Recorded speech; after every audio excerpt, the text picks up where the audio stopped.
ओम नमो भगवते वासुदेवाय। ओम नमो भगवते वासुदेवाय। ओम नमो भगवते वासुदेवाय। नारायणं नमस्कृत्य नरं चैव नरोत्तमं देवीं सरस्वतीं व्यासं ततो जयमुदीरये। नष्टप्रायेषु भद्रेषु नित्यं भागवत सेवया भगवतिरुत्तमश्लोके भक्तिर्भवति नैष्टिकी। ओम अज्ञानतिमिरान्धस्य ज्ञानाञ्जनशलाकया चक्षुरुन्मिलितं येन तस्मै श्रीगुरवे नमः। नमो विष्णुपादाय कृष्णप्रेष्ठाय भूतले श्रीमते भक्तिवेदान्तस्वामिनिति नामिने। नमस्ते सारस्वती देवे गौरवाणी प्रचारिणे निर्विशेष शून्यवादी पाश्चात्य देशतारिणे। जय श्री कृष्ण चैतन्य प्रभु नित्यानंद श्री अद्वैत गदाधर शिवासादि गौर भक्तवृंद। हरे कृष्ण कृष्ण कृष्ण हरे हरे, हरे राम राम राम हरे हरे।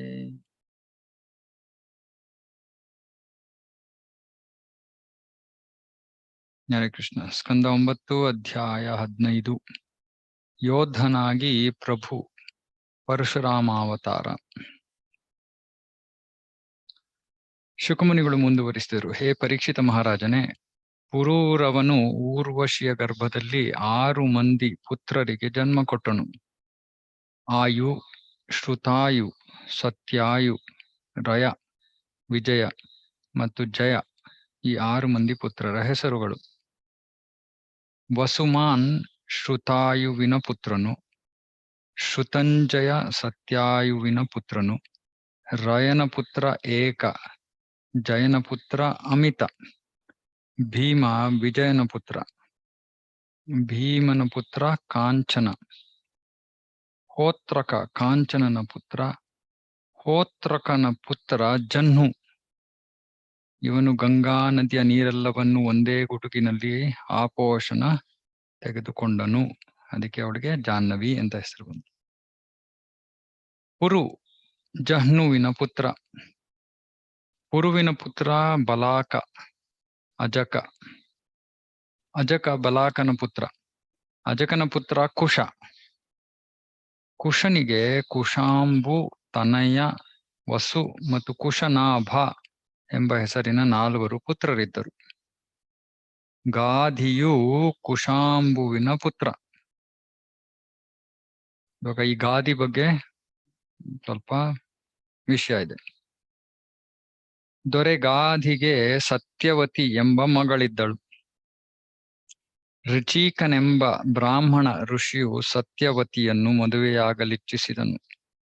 ಆದರೆ ಋಚೀಕ ತನ್ನ ಪುತ್ರಿಗೆ ಯೋಗ್ಯನಾದ ವರನಲ್ಲವೆಂದು ದೊರೆಗಾದಿಯು ಭಾವಿಸಿದನು.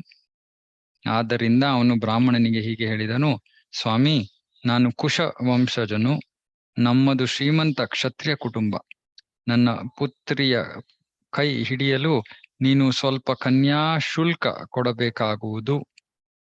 ಆದ್ದರಿಂದ ಬೆಳದಿಂಗಳಿನಂತೆ ತೇಜೋಮಯವಾದ 1000 ಕುದುರೆಗಳನ್ನು ಅವುಗಳಲ್ಲಿ ಪ್ರತಿಯೊಂದಕ್ಕೂ ಎಡ ಅಥವಾ ಬಲಗಿವಿ ಕಪ್ಪಾಗಿರಬೇಕು. 1000 ತೇಜೋಮಯವಾದ 1000 ಕುದುರೆಗಳು, ಅದರಲ್ಲಿ ಎಡ ಅಥವಾ ಬಲಗಿವಿ ಕಪ್ಪಾಗಿರ್ಬೇಕು. ಈ ಕಂಡೀಷನ್ ಹಾಕ್ತಾನೆ ಗಾದಿ ಋಚೀಕನಿಗೆ ಮದುವೆ ಆಗೋದಕ್ಕೆ ಮಗಳನ್ನ. ದೊರೆಗಾದಿಯು ಈ ಬೇಡಿಕೆಯನ್ನು ಮಂಡಿಸಿದಾಗ ಋಚೀಕನಿಗೆ ದೊರೆಯ ಮನಸ್ಸು ಅರ್ಥವಾಯಿತು. ಆದ್ದರಿಂದ ಅವನು ವರುಣದೇವನಲ್ಲಿಗೆ ತೆರಳಿ ಗಾದಿ ಕೇಳಿದ 1000 ಕುದುರೆಗಳನ್ನು ತಂದನು. ಕುದುರೆಗಳನ್ನು ಕೊಟ್ಟು ಋಚೀಕನು ದೊರೆಯ ಸೌಂದರ್ಯವತಿ ಪುತ್ರಿಯನ್ನು ಮದುವೆ ಮಾಡಿಕೊಂಡನು. ಅನಂತರ ಪುತ್ರ ಸಂತಾನ ಬಯಸಿದ ಋಚೀಕ ಮುನಿಯ ಪತ್ನಿ ಹಾಗೂ ಅವನ ಅತ್ತೆಯು ಮುನಿಗೆ ನೈವೇದ್ಯವನ್ನು ತಯಾರಿಸುವಂತೆ ಕೇಳಿಕೊಂಡರು. ಸೊ ಪತ್ನಿ ಮತ್ತೆ ಅತ್ತೆ. ಹೀಗಾಗಿ ಋಚೀಕ ಮುನಿಯು ಬ್ರಾಹ್ಮಣ ಮಂತ್ರದಿಂದ ತನ್ನ ಪತ್ನಿಗೆ ಒಂದು ನೈವೇದ್ಯವನ್ನು, ಕ್ಷತ್ರಿಯ ಮಂತ್ರದಿಂದ ತನ್ನ ಅತ್ತೆಗೊಂದು ನೈವೇದ್ಯವನ್ನು ಸಿದ್ಧಪಡಿಸಿ ಸ್ನಾನಕ್ಕೆ ಹೊರಟು ಹೋದನು. ಅತ್ತೆ ಕ್ಷತ್ರಿಯಳು. ಸೊ ಅವಳಿಗೆ ಪುತ್ರ ಬೇಕು ಅಂದಿದ್ದಕ್ಕೆ ಕ್ಷತ್ರಿಯ ಮಂತ್ರ, ತನ್ನ ಪತ್ನಿಗೆ ಬ್ರಾಹ್ಮಣ ಮಂತ್ರ, ಯಾಕಂದ್ರೆ ತಾನು ಬ್ರಾಹ್ಮಣ. ಏತನ್ಮಧ್ಯೆ ಸತ್ಯವತಿಯ ತಾಯಿ ಋಚೀಕನ ಪತ್ನಿಯಾದ ತನ್ನ ಮಗಳಿಗಾಗಿ ತಯಾರಿಸಿರುವ ನೈವೇದ್ಯವು ಇನ್ನೂ ಉತ್ತಮವಾಗಿರಬಹುದೆಂದು ಭಾವಿಸಿದಳು. ಆ ನೈವೇದ್ಯವನ್ನು ತನಗೆ ನೀಡುವಂತೆ ಮಗಳನ್ನು ಕೇಳಿಕೊಂಡಳು. ಸತ್ಯವತಿ ತನ್ನ ನೈವೇದ್ಯವನ್ನು ತಾಯಿಗೆ ಕೊಟ್ಟು ತಾಯಿಯ ನೈವೇದ್ಯವನ್ನು ತಾನು ತಿಂದಳು. ಇದೆಲ್ಲವನ್ನ ಕೇಳಿದ್ರೆ ಒಂದೊಂದ್ಸತಿ ನಮ್ಗೆ ಏನ್ ಮನಸ್ಸಿಗೆ ಬರ್ಬೇಕು ಅಂದ್ರೆ, ಭಗವಂತ ನಿಗದಿಪಡಿಸಿರುವಂತಹ ಏನಿದ್ರು ಕೂಡ ಅದು ನಡೆದೇ ನಡೆಯತ್ತೆ. ಇವಾಗ ನೋಡಿ, ಇವಾಗ ಹೆಂಗೆ ಯಾರ ಅರ್ಥ ಮಾಡ್ಕೋಬೇಕು ಇದನ್ನ? ಮಗಳು ಮಗಳಿಗೋಸ್ಕರ ಇದ್ದಿದ್ದ ನೈವೇದ್ಯವನ್ನ ತಾಯಿ ತಿನ್ಬೇಕು ಅಂತ ಆಸೆ ಪಡ್ತಾಳೆ ಅಂತ ಅಂದ್ರೆ, ಸಾಮಾನ್ಯವಾಗಿ ಈ ತರ ಎಲ್ಲ ಆಗೋದಿಲ್ಲ. ಆದ್ರೆ ಭಗವಂತನ ಯಾವ್ದೋ ಒಂದು ಉದ್ದೇಶ ನೆರವೇರಬೇಕು ಅಂತ ಇದ್ದಾಗ ಏನ್ ಬೇಕಾದ್ರೂ ಆಗತ್ತೆ. ಅಥವಾ ನಮ್ಮ ಕರ್ಮಫಲದ ಪ್ರಕಾರ ನಾವ್ ಏನಾದ್ರು ಅನುಭವಿಸ್ಬೇಕು ಅಂತ ಇದ್ರೆ, ಸುಖಾನೋ ದುಃಖಾನೋ ಎರಡೂ ಕೂಡ ಅಚಿಂತ್ಯವಾಗಿ ನಡೆದೋಗ್ಬಿಡತ್ತೆ. ನಮ್ಮ ಕೈನಲ್ಲಿ ಅದನ್ನ ತಡೆಯಕ್ಕೆ ನಿಲ್ಸೋಕೆ ಶಕ್ತಿ ಇರೋದಿಲ್ಲ. ಸ್ನಾನ ಮುಗಿಸಿ ಹಿಂದಿರುಗಿದ ಮಹರ್ಷಿ ರುಚಿಕನಿಗೆ ತಾನು ಇಲ್ಲದ ಹೊತ್ತಿನಲ್ಲಿ ಏನಾಯಿತೆಂಬುದು ಅರ್ಥವಾಯಿತು. ಅವನು ತನ್ನ ಪತ್ನಿ ಸತ್ಯವತಿಗೆ ಹೀಗೆ ಹೇಳಿದನು: ನೀನು ಮಹಾಪರಾಧ ಮಾಡಿರುವೆ. ನಿನ್ನ ಪುತ್ರನು ಸಕಲರನ್ನು ದಂಡಿಸುವ ಭೀಷಣ ಕ್ಷತ್ರಿಯನಾಗುವನು ಮತ್ತು ನಿನ್ನ ಸಹೋದರನು ಅಧ್ಯಾತ್ಮ ಜಗಜ್ಞಾನದಲ್ಲಿ ಪ್ರಾಖಂಡ ಪಂಡಿತನಾಗುವನು. ಸಹೋದರನು ಯಾಕೆ? ಅವಳ ತಾಯಿ ಪುತ್ರನನ್ನ ಪಡ್ಕೋಬೇಕಾಗಿದ್ದು. ಸೊ ಆದ್ರಿಂದ ಅವಳು ಆ ಮಗ ಸ್ವಾಭಾವಿಕವಾಗಿ ಇವಳ ಸತ್ಯವತಿಯ ಸಹೋದರನಾಗ್ತಾನೆ. ಸೊ ಅದಕ್ಕೆ ಹೇಳ್ತಾರೆ, ನೀನ್ ತಪ್ಪು ಮಾಡ್ದೆ. ನೀನ್ ಇವಾಗ ಕ್ಷತ್ರಿಯನ್ ಅವಳಿಗೋಸ್ಕರ ಕ್ಷತ್ರಿಯ ಮಂತ್ರದಿಂದ ತಯಾರಿಸಿದ್ದ ನೈವೇದ್ಯವನ್ನು ತಗೊಂಡಿದ್ಯಾ. ಆದ್ರಿಂದ ಸಕಲರನ್ನು ದಂಡಿಸುವ ಭೀಷಣ ಕ್ಷತ್ರಿಯನು ನಿನಗೆ ಜನಿಸುವನು. ಆದರೆ ಸತ್ಯವತಿಯು ಶಾಂತಿಯುತ ನುಡಿಗಳಿಂದ ರುಚಿಕನನ್ನು ಸಾಂತ್ವನಗೊಳಿಸಿ ತನ್ನ ಪುತ್ರನು ಕ್ಷತ್ರಿಯನಂತೆ ಭೀಷಣನಾಗಬಾರದೆಂದು ಪ್ರಾರ್ಥಿಸಿದಳು. ರುಚಿಕ ಮುನಿಯು ಹೀಗೆ ಉತ್ತರ ಕೊಟ್ಟನು: ಹಾಗಾದಲ್ಲಿ ನಿನ್ನ ಮೊಮ್ಮಗನು ಕ್ಷತ್ರಿಯ ಚೇತನ ಹೊಂದಿರುತ್ತಾನೆ. ಹೀಗೆ ಜಮದಗ್ನಿಯು ಸತ್ಯವತಿಯ ಪುತ್ರನಾಗಿ ಜನಿಸಿದನು. ಸೊ ಈ ಸಂಪೂರ್ಣ ಕತೆ ಜಮದಗ್ನಿಯ ಜನ್ಮ. ಜಮದಗ್ನಿ ಯಾರು? ಅವನಿಂದ ಅವನ ಮಗ ಪರಶುರಾಮ. ಅನಂತರ ಸತ್ಯವತಿಯು ಇಡೀ ಜಗತ್ತನ್ನು ಪಾವನಗೊಳಿಸಲು ಪವಿತ್ರವಾದ ಕೌಶಿಕಿ ನದಿಯಾದಳು. ಸತ್ಯವತಿಯು ನದಿಯಾದಳು. ಅವಳ ಪುತ್ರ ಜಮದಗ್ನಿಯು ರೇಣುವಿನ ಪುತ್ರಿ ರೇಣುಕಾಳನ್ನು ವಿವಾಹ ಮಾಡಿಕೊಂಡನು. ಜಮದಗ್ನಿ ಮತ್ತು ರೇಣುಕಾಳ ಗರ್ಭದಲ್ಲಿ ಜಮದಗ್ನಿಯಿಂದ ಹಿರಿಯ ಪುತ್ರ ವಸುಮಾನ್ ಸೇರಿದಂತೆ ಅನೇಕ ಪುತ್ರರು ಜನಿಸಿದರು. ಕಿರಿಯ ಪುತ್ರನೇ ರಾಮ ಅಥವಾ ಪರಶುರಾಮ. ಈ ಪರಶುರಾಮನು ಕಾರ್ತವೀರ್ಯನ ವಂಶವನ್ನು ನಾಶಗೊಳಿಸಿದ ವಾಸುದೇವನ ಸುವಿಖ್ಯಾತ ಅವತಾರವೆಂದು ವಿದ್ವಾಂಸರು ಅಂಗೀಕರಿಸಿದ್ದಾರೆ. ಅವತಾರ ಶಕ್ತ್ಯಾವೇಶ ಅವತಾರ. ಪರಶುರಾಮನು ಧರೆಯ ಮೇಲಿನ ಸಕಲ ಕ್ಷತ್ರಿಯರನ್ನು 21 ಸಾರಿ ಕೊಂದನು. ರಾಜವಂಶಜರು ಐಹಿಕ ಗುಣಗಳಾದ ರಜೋಗುಣ ಮತ್ತು ತಮೋಗುಣಗಳಿಂದ ಮದೋನ್ಮತ್ತರಾಗಿ ಅಧರ್ಮಿಗಳಾದರು. ಬ್ರಾಹ್ಮಣರು ರೂಪಿಸಿದ ವಿಧಿ ನಿಯಮಗಳನ್ನು ಅಲಕ್ಷಿಸಿದರು. ಆಗ ಪರಶುರಾಮನು ಅವರೆಲ್ಲರನ್ನು ಸಂಹಾರ ಮಾಡಿದನು. ಅವರ ಅಪರಾಧವು ಅಷ್ಟೊಂದು ಉಗ್ರವಾಗಿರಲಿಲ್ಲ. ಆದರೂ ಭೂಭಾರ ಹರಣ ಮಾಡಲು ಅವನು ಅವರೆಲ್ಲರ ಸಂಹಾರಗೈದನು. ಭೂಭಾರ ಹರಣ ಅಂದ್ರೇನು? ಈಗಿನ ಕಾಲದಲ್ಲಿ ಹೇಳ್ತಾರೆ ಪಾಪ್ಯುಲೇಷನ್ ತುಂಬಾ ಜಾಸ್ತಿ ಆಗಿ ಹೋಗ್ತಾ ಇದೆ, ಭೂಭಾರ ಹೆಚ್ಚಾಗ್ತಾ ಇದೆ, ಎಲ್ಲರಿಗೂ ಆಹಾರ ಸಿಗ್ತಾ ಇಲ್ಲ. ಆಹಾರ ಸಿಕ್ಕದೆ ಇರೋದಕ್ಕೆ ಜನಸಂಖ್ಯೆ ಹೆಚ್ಚಾಗೋದು ಕಾರಣವಲ್ಲ. ಆಹಾರ ಸಿಕ್ಕದೆ ಇರೋದಕ್ಕೆ ಕಾರಣ ನಮ್ಮ ಕರ್ಮಫಲ. ಇಲ್ಲ ಅಂದ್ರೆ ಆ ಕಾಡಿನಲ್ಲಿರೋ ಎಷ್ಟು ಪ್ರಾಣಿಗಳು, ಕ್ರಿಮಿಗಳು, ಹಕ್ಕಿಗಳು ಎಲ್ಲವೂ ಇವೆ. ಎಲ್ಲಕ್ಕೂ ಕೂಡ ಭಗವಂತ ಆಹಾರವನ್ನು ಒದಗಿಸ್ತಾನೆ. ಮನುಷ್ಯನಿಗೆ ಯಾಕೆ ಒದಗಿಸಕ್ಕಾಗಲ್ಲ? ಯಾಕಂದ್ರೆ ಮನುಷ್ಯ ಪೀಡಿ ಅದು ಎಲ್ಲದಕ್ಕಿಂತ ಕಡಿಮೆ ಜನ. 4,84 ಲಕ್ಷದಲ್ಲಿ 4 ಲಕ್ಷ ಮಾತ್ರ ಮನುಷ್ಯ ಯೋನಿಗಳು. ಮತ್ತೆ ಜನಸಂಖ್ಯೆಯನ್ನು ನೋಡಿದ್ರು ಕೂಡ ಇತರ ಯೋನಿಗಳು ಮನುಷ್ಯರಿಗಿಂತ ಬಹಳ ಬಹಳ ಹೆಚ್ಚು. ಇತರ ಎಲ್ಲಾ ಯೋನಿಗಳು ಕೂಡ ಭಗವಂತ ಆಹಾರವನ್ನು ಕೊಡ್ತಾ ಇರುವಾಗ ಮನುಷ್ಯರಿಗೆ ಯಾಕೆ ಕೊಡಲ್ಲ? ಖಂಡಿತವಾಗ್ಲೂ ಕೊಡ್ತಾನೆ. ಆದ್ರೆ ಮನುಷ್ಯರು ಮಾತ್ರ ಈ ಸಂಪೂರ್ಣ ಸೃಷ್ಟಿಯಲ್ಲಿ ಕರ್ಮ ಫಲಕ್ಕೆ ಒಳಗಾಗೋರು. ಅಂದ್ರೆ ಕರ್ಮವನ್ನ ಮಾಡಿ ಅದರಿಂದ ಅನುಭವಿಸುವಂತ ಸ್ಥಿತಿ. ಇವಾಗ ಕೆಳದರ್ಜೆಯ ಕೆಳವರ್ಗದ ಪ್ರಾಣಿಗಳಿಗೆ, ಪಕ್ಷಿಗಳಿಗೆ, ಇತ್ಯಾದಿ ಜೀವಿಗಳಿಗೆ ಕರ್ಮಫಲ ಅನ್ನೋದು ಏನಿಲ್ಲ. ಅವಕ್ಕೆ ಈ ಜನ್ಮ ಆದ್ಮೇಲೆ ಈ ಜನ್ಮ, ಈ ಜನ್ಮ ಆದ್ಮೇಲೆ ಈ ಜನ್ಮ, ಅದು ನಿಗದಿ ಆಗಿರೋ ರೀತಿಯಲ್ಲಿ ಅವರು ಪ್ರಗತಿಯನ್ನ ಸಾಧಿಸ್ತಾರೆ. ಮನುಷ್ಯನೊಬ್ಬನೇ ಅವನು ಬೇಕಾದ್ರೆ ಊರ್ಧ್ವಂ ಗಚ್ಚಂತಿ ಸತ್ವಸ್ಥ, ಮಧ್ಯ ತಿಷ್ಟಂತಿ ರಾಜಸ, ಅಧೋ ಗಚ್ಚಂತಿ ತಾಮಸ. ಸ್ವರ್ಗಲೋಕಕ್ಕೆ ಹೋಗ್ಬೋದು, ಭೂಮಿಯಲ್ಲೇ ಇರ್ಬೋದು, ಅಥವಾ ಅಧೋಲೋಕಕ್ಕೆ ಹೋಗ್ಬೋದು, ಅಥವಾ ಗೋಲೋಕಕ್ಕೂ ಹೋಗ್ಬೋದು, ವೈಕುಂಠಕ್ಕೂ ಹೋಗ್ಬೋದು. ಸೊ ಕೆಟ್ಟ ಕರ್ಮ ಮಾಡ್ತಾನೆ, ಕರ್ಮ ಫಲವಾಗಿ ಅವನಿಗೆ ಆಹಾರ ಸಿಗದೆ ಇರೋ ಸ್ಥಿತಿಯು ಬರಬಹುದು. ಅದರಿಂದ ಆಹಾರ ಇಲ್ಲದೆ ಇರೋದಕ್ಕೆ ಜನಸಂಖ್ಯೆ ಕಾರಣ ಅಲ್ಲ. ಇಲ್ಲಿ ಭೂಭಾರ ಅಂದ್ರೆ ಈ ಜನಸಂಖ್ಯೆ ಹೆಚ್ಚಳ ಅಲ್ಲ, ಅಧರ್ಮದ ಹೆಚ್ಚಳ. ಯಾವಾಗ ಅಧರ್ಮವು ಹೆಚ್ಚಾಗುತ್ತೋ ಅವಾಗ ಭೂಭಾರ ಹರಣ ಮಾಡಲು ಭಗವಂತ ಅವತರಿಸ್ತಾನೆ. ಯದಾ ಯದಾ ಹಿ ಧರ್ಮಸ್ಯ ಗ್ಲಾನಿ, ಧರ್ಮದ ಗ್ಲಾನಿ ಆದಾಗ ಭಗವಂತ ಅವತರಿಸ್ತಾನೆ. ಸೊ ಈ ಸನ್ನಿವೇಶದಲ್ಲಿ ಪರಶುರಾಮನಾಗಿ ಭಗವಂತ ಶಕ್ತಾವೇಶ ಅವತಾರವಾಗಿ ಅವತರಿಸ್ತಾನೆ. ಶಕ್ತಾವೇಶ ಅವತಾರ ಅಂದ್ರೆ ಒಬ್ಬ ಸಾಮಾನ್ಯ ಜೀವಿಗೆ ಭಗವಂತ ವಿಶೇಷ ಶಕ್ತಿಯನ್ನ ದಯಪಾಲಿಸಿರ್ತಾನೆ. ಇದು ವಿಷ್ಣು ತತ್ವ ಅಲ್ಲ. ಶಕ್ತಾವೇಶ ಅಂದ್ರೆ ವಿಷ್ಣು ತತ್ವ ಇಳಿದು ಬಂದಿಲ್ಲ, ಅದಕ್ಕೆ ಭಗವಂತನ ವಿಸ್ತರಣೆ ಅಂತ ಎಲ್ಲ ಹೇಳ್ತೇವೆ. ಆದ್ರೆ ಇದು ಶಕ್ತಾವೇಶ ಅಂದ್ರೆ ಒಬ್ಬ ಜೀವಿಗೆ ಅಸಾಧಾರಣ ಶಕ್ತಿ, ಮನುಷ್ಯನನ್ನ ಮೀರಿರುವಂತಹ ಶಕ್ತಿಯನ್ನ ಭಗವಂತ ದಯಪಾಲಿಸ್ತಾನೆ. ಪರೀಕ್ಷಿತ ಮಹಾರಾಜನು ಶುಕಮುನಿಗಳಿಂದ ಒಂದು ವಿಷಯ ತಿಳಿಯ ಬಯಸಿದನು. ತಮ್ಮ ಇಂದ್ರಿಯಗಳನ್ನು ನಿಗ್ರಹಿಸಲಾಗದ ಕ್ಷತ್ರಿಯರು ದೇವೋತ್ತಮ ಪರಮಪುರುಷನ ಅವತಾರವಾದ ಭಗವಾನ್ ಪರಶುರಾಮನ ಎದುರು ಎಸಗಿದ ಮಹಾ ಅಪರಾಧವಾದರೂ ಏನು? ಏತಕ್ಕಾಗಿ ಭಗವಂತ ಮತ್ತೆ ಮತ್ತೆ ಕ್ಷತ್ರಿಯ ವಂಶಜರನ್ನು ನಿರ್ನಾಮಗೊಳಿಸಿದನು? ಶುಕಮುನಿಗಳು ನುಡಿದರು. ಕ್ಷತ್ರಿಯರಲ್ಲಿ ಶ್ರೇಷ್ಠನಾದ ಹೈಹಯರ ರಾಜನಾದ ಕಾರ್ತವೀರ್ಯಾರ್ಜುನನು ದೇವೋತ್ತಮ ಪರಮಪುರುಷನಾದ ನಾರಾಯಣನ ಸ್ವಾಂಶ ವಿಸ್ತರಣೆಯಾದ ದತ್ತಾತ್ರೇಯನನ್ನು ಆರಾಧಿಸಿ 1,000 ಬಾಹುಗಳನ್ನು ಪಡೆದನು. ಹೈಹಯ ಅಂತ ಒಂದು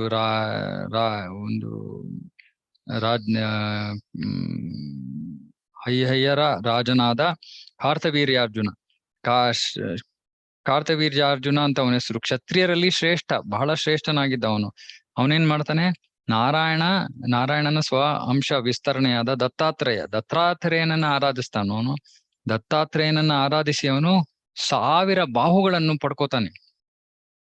ಅವನು ವೈರಿಗಳಿಂದ ಅಜಯನಾದನು. 1000 ಬಾಹುಗಳನ್ನು ಹೊಂದಿರೋನು ವೈರಿಗಳಿಂದ ಸಹಜವಾಗಿ ಅಜಯನಾದನು. ಹಾಗೂ ಅವನು ಅನಿರ್ಬಂಧಿತ ಇಂದ್ರಿಯ ಶಕ್ತಿ, ಸೌಂದರ್ಯ, ಪ್ರಭಾವ, ಪ್ರಾಬಲ್ಯ, ಖ್ಯಾತಿ ಮತ್ತು ಅನಿಮಾ ಮತ್ತು ಲಘಿಮಾಗಳಂತಹ ಯೋಗದಲ್ಲಿ ಪರಿಪೂರ್ಣತೆಯನ್ನು ಸಾಧಿಸಲು ಸಾಧ್ಯವಾಗುವಂತಹ ಯೋಗ ಸಿದ್ಧಿಯನ್ನು ಗಳಿಸಿದನು. 1000 ಬಾಹುಗಳ ಜೊತೆ ಅವನು ಹಲವಾರು ಇನ್ನೂ ಎಷ್ಟೊಂದು ವಿಷಯಗಳನ್ನು ಪಡ್ಕೋತಾನೆ. ಶಕ್ತಿ, ಸೌಂದರ್ಯ, ಪ್ರಭಾವ ಅಲ್ಲದೆ ಅಷ್ಟಸಿದ್ಧಿಗಳನ್ನು ಪಡ್ಕೋತಾನೆ. ಹೀಗೆ ಸಿರಿ ಸಮೃದ್ಧನಾದ ಅವನು ವಾಯುವಿನಂತೆ ಯಾವುದೇ ಅಡೆತಡೆ ಇಲ್ಲದೆ ವಿಶ್ವದಾದ್ಯಂತ ಸಂಚರಿಸಿದನು. ಇಷ್ಟೊಂದು ಶಕ್ತಿ ಬಂದಾದ್ಮೇಲೆ ವ್ಯಕ್ತಿ ಏನ್ ಮಾಡ್ತಾನೆ? ಎಲ್ಲ ಕಡೆ ಹೋದ. ಅವನು ರಾಜನಾಗಿದ್ದ ಬೇರೆ, ಎಲ್ಲರನ್ನೂ ತನ್ನ ನಿಯಂತ್ರಣಕ್ಕೆ ತಂದ. ಒಮ್ಮೆ ನರ್ಮದಾ ನದಿಯಲ್ಲಿ ಸುಂದರಾಂಗ್ಯರಿಂದ ಸುತ್ತುವರಿದು ವಿಜಯ ಮಾಲೆ ಧರಿಸಿ ಜಲವಿಹಾರ ಮಾಡುತ್ತಿದ್ದ ಕಾರ್ತವೀರ್ಯಾರ್ಜುನನು ಗರ್ವಿಷ್ಠನಾಗಿ ತನ್ನ ಬಾಹುಗಳಿಂದ ನದಿಯ ಚಲನೆಯನ್ನು ನಿಲ್ಲಿಸಿದನು. 1000 ಬಾಹುಗಳು ಅವನಿಗೆ ಕೈ ಕಿರೀತಾ ಇದೆ. ಹೇಗೆ ಇದರ ಶಕ್ತಿ ಯಾರ ಮೇಲೆ ಉಪಯೋಗಿಸೋದು? ಸರಿ, ನದಿಯ ಚಲನೆಯನ್ನೇ ನಿಲ್ಲಿಸ್ಬಿಡ್ತೀನಿ ಅಂತ ಅವನು ತನ್ನ ಕೈಗಳಿಂದ ನದಿಯ ಚಲನೆಯನ್ನ ನಿಲ್ಲಿಸ್ತಾನೆ. ಕಾರ್ತವೀರ್ಯಾರ್ಜುನನ ನದಿಯ ನೀರನ್ನು ವಿರುದ್ಧ ಗತಿಯಲ್ಲಿ ಹರಿಯುವಂತೆ ಮಾಡಿದ. ಇದರಿಂದಾಗಿ